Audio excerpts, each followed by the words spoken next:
Doctor Baba Saheb Ambedkar જયંતીના આ પવિત્ર દિવસે ચાલો માત્ર ઉજવણી નહીં પરંતુ આત્મમંથન કરીએ. તેમનો સંદેશ સ્પષ્ટ છે. શિક્ષિત બનો, સંગઠિત બનો, સંઘર્ષ કરો.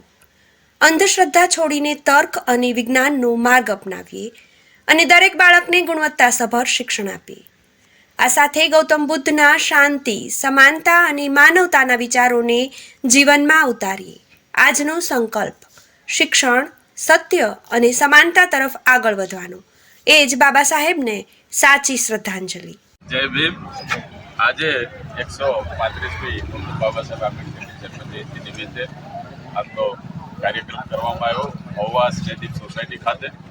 સ્નેહદીપ સોસાયટી અને આજુબાજુની મારા સમાજની તમામ સોસાયટીના રહીશો દ્વારા આ કાર્યક્રમ કરવામાં આવ્યો.